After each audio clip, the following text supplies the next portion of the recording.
When I hit my rock bottom, tried committing suicide again. Mom has cancer. I was overdosing, injecting NyQuil mixed with crack, meth, and cocaine to get high. 1 to 5 seizures a day. I was sexually abused by a boy. I feel so ugly and insecure and stupid, like no one's gonna love me.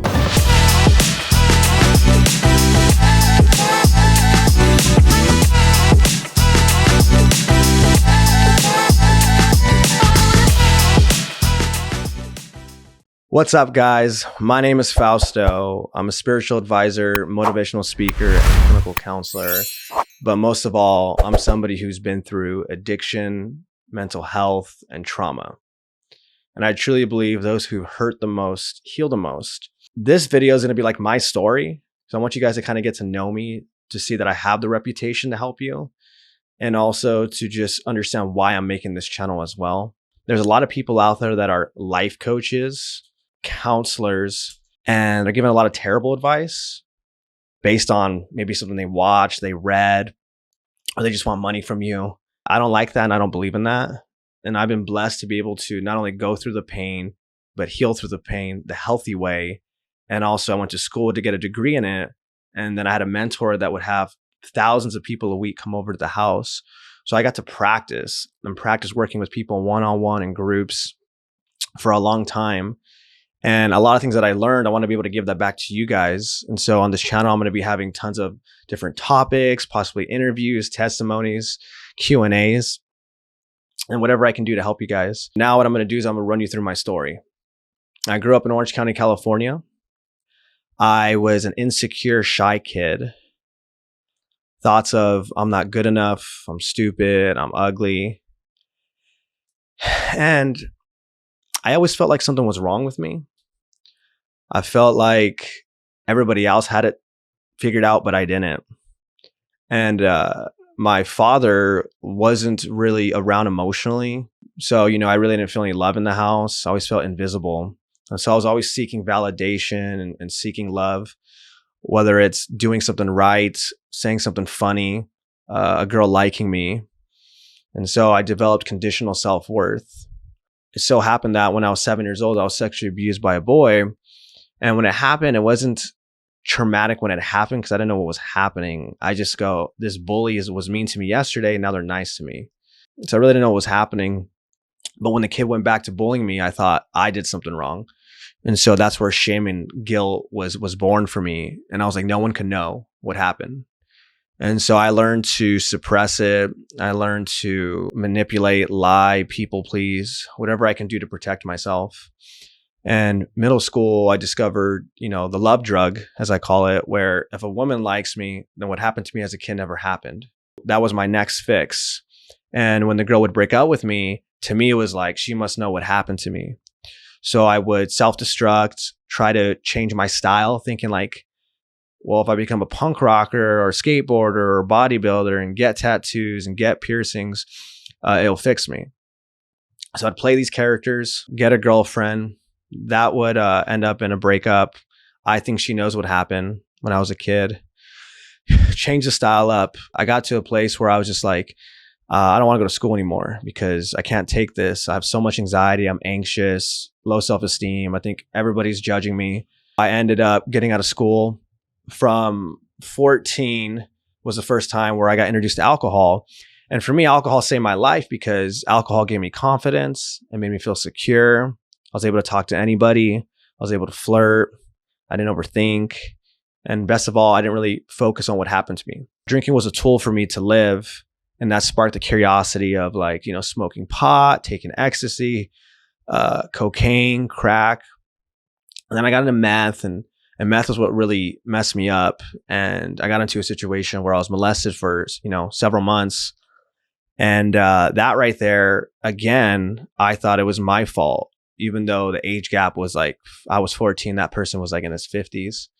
But in my brain, it processed it as I did something wrong. Just like when I was a kid and I was abused, it was my fault. So nobody can know. And so I spiraled. I started drinking more, doing more drugs, trying to figure out a way to fix myself. And so started taking steroids, get more tattoos.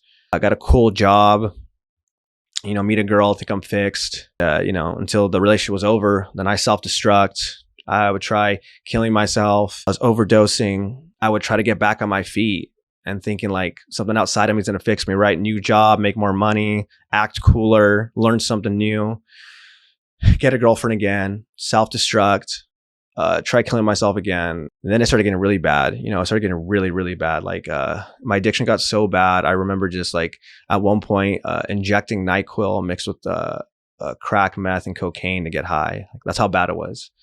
And I started having like probably 1 to 5 seizures a day. And I learned that if I drink more, I can possibly cancel a seizure. But a lot of times it wouldn't work. And nobody knows what happened to me from the trauma. Nobody knows I struggle with anxiety and, depression, suicidal ideations. Nobody knows I have this addiction going on. It got to a point where when I hit my rock bottom was I tried committing suicide again in 2017. I'm getting fired from jobs. Mom has cancer. And I'm just so mad at life because I was like, why did life have me experience this sexual trauma and give me mental health problems and give me an addiction and give me a mother with cancer and a father who's not around? And I feel so ugly and insecure and stupid. Like no one's going to love me. I just felt like it was so hard to exist in this world. And for whatever reason, I reached out to a friend because I knew one person that was like locked up and got out and he was different. He's married now. I want what you have. How did you do it? And for my journey, right, because it's different from everybody, I'm not religious at this point at all, but I was always very open-minded. And so he read some scripture to me. And at this point, I've never opened up a Bible, don't go to church. What I got from it was God gives his strongest battles to his strongest warriors. So for me, it was like this idea that all the pain that I went through was not because I was weak, but because I was strong, because I was meant to help out other people through their pain. So that perception change actually was like this moment of clarity where I felt confident and secure and happy without doing anything to get it. I felt like I wanted to live for the first time without having to do something to numb. And so it was more the feeling that I got. I was like, I don't know what this feeling is, but I want more of it. So I went to AA meetings, which is where you go to when you have an alcohol problem. And I went to an AA meeting and I shared my story for the first time, like I shared with you guys. And this guy came up to me and he was like, me too. So in that moment, I knew that what I went through and that experience that I was meant to go through it, when that person said me too, it kind of just like connected all the pieces. And I was like, oh my gosh, there is purpose to my pain. The next day I went on Instagram and Facebook and I told everyone my story in the public. And a lot of people were like, too much information. You're probably lying for attention. But the ones that mattered to me were the people that were like, thank you for sharing that. I went through that and I've never been able to tell anyone. And so I learned that by me being the voice for people, it gives them permission to open up. And so I felt really happy in life. I really believed that what I went through had a purpose. So I devoted my life to that. I worked 12 steps in AA to get my addiction in line. Started going to therapy to get my mental health and my trauma in line. I was doing meditation, breath work, yoga, healthy diet, ice baths, inner child work, EMDR, praying. I was trying everything to find what works for me and what doesn't, because I wanted to heal. It's been 7 years that drugs and alcohol hasn't had a hold of my life. It's been 7 years since my healing journey began. I was able to go to college to get a degree in counseling. I wanted to get it because I wanted to be a counselor. And I started working with mental health patients, addiction patients, and people with heavy trauma. When I got to see that my story was helping these people, because I care so much about people, they felt that and they opened up to me. I started having a lot of success in the rehab world. Then I met a mentor who would have thousands of people at his house a week for free. And so I was fascinated by him. I was like, I want your life. So I started going to his house as much as possible, and he took me under his wing. And so I got to practice speaking in public, baptizing people, throwing sober events, doing therapy events, practicing one-on-ones, sponsoring people, mentoring people, counseling people. And I worked with people that are all different cultures, different backgrounds, come from different places, different age groups. And I really got to learn what works, what doesn't work. And the common thing is making people feel safe, making people feel heard, and really genuinely listening and caring is like the key, because our problems are so complex. It's not that simple to work through. And being able to practice that, going to school for that, I've been able to work with probably tens of thousands of people. And that's not to exaggerate, to sell something, because I'm not trying to sell anything. I just want you guys to be able to trust me. And you can even look on my social media on Instagram, Hope Dealer Fausto. And if you go through my posts, you can literally see the 7-year journey of like the progression of what I've been doing. And I've been blessed to work with from homeless people to famous people. I've been able to travel the world and speak. I've been able to start therapy business, been able to meet some really cool people from like UFC fighters, WWE superstars, pastors, motivational speakers, actors, producers, directors, professional doubles, lookalikes. I've been on some really cool podcasts. I've been on magazines. I've been interviewed. A ton of amazing opportunities that only came from sharing my story to help people. The biggest things that I believe come through this journey for me was accepting I had a problem, being vulnerable to share my problem, finding a way to accept it, to give it meaning so I can forgive it. When I share it, purpose is applied to it. So that's what I truly believe, that all of us went through what we went through for a reason, or we at least have to tell ourselves that to heal, because healing takes time. And there's some things in life that are never going to go away because we'll always remember it. And there's an effect of things that we go through, how they affect us. It changed the way that we act. My trauma as a kid made intimacy really difficult, dating really difficult. I didn't feel safe. So I had to work through that. My anxiety was causing me to think that everybody was judging me. I didn't know how to talk to people. It was hard to communicate, to make friends. So I had to be able to own that and learn how to work through it. My suicidal ideations came from being overwhelmed because I felt like I needed to be perfect, to people please, say yes to everything. So I had to understand that, how to change that so I wouldn't go to that place in my head. And, going to school was scary. Being in love was scary. Being responsible was scary. Navigating life with these issues was scary. I felt like a little kid in an adult body, and life is happening. And on top of that, I've been able to go through being cheated on. I know that pain. I know what it's like to have a mother with cancer, a father not around. I know what it's like to lose family members to traumatic deaths. I know what it's like to lose jobs, your sanity, a lot of things that I've experienced. And so the more that I go through, the more that I can help, because I truly believe those who hurt the most heal the most. Another thing that I see that people do that I don't really appreciate is, like I said earlier, there's a lot of bad advice out there.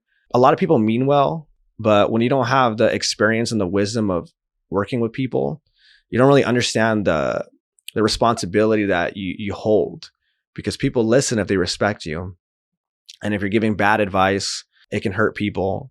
And a lot of people are just trying to make money by selling these programs to heal quicker. And it's like, it doesn't work like that. On this channel, the long form videos that I'm doing is so we can really dive deep into topics and talk about the complexity of it. For me, I would say like the biggest thing that helped me continue to stay healed, right? Because it's one thing to get healed, but can you stay healed?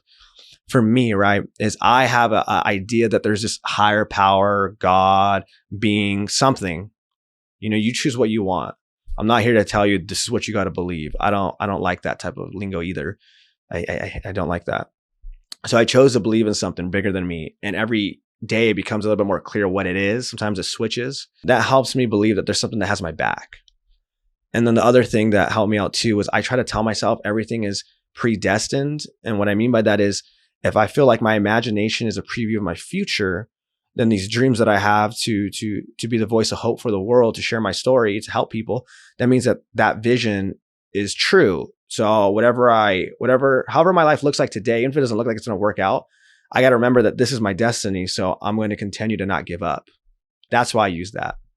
The other thing is I have people in my life that have what I want to guide me.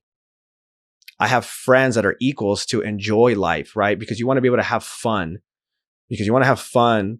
So you have the patience to heal. The third one is having students, people to give back to for you to help them now with your story.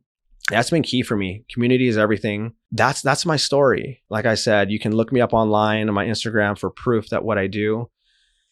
And I'm really here for you guys, and I love you guys, and I appreciate you guys listening to a little bit of my story. You'll get to know more throughout the videos. I'm here for you guys. You guys are all going to do beautiful things, amazing things. I know that. I'm just excited to get to know you guys on this journey so we can heal together, we can grow together, and we can serve together. Thank you guys for listening. Again, please, please, please, if this channel helps you, please subscribe. Please tell your friends. The more people that can see these things, the more people can heal. And who knows, maybe one day we can all get together in person and hang out and just see what life has for us.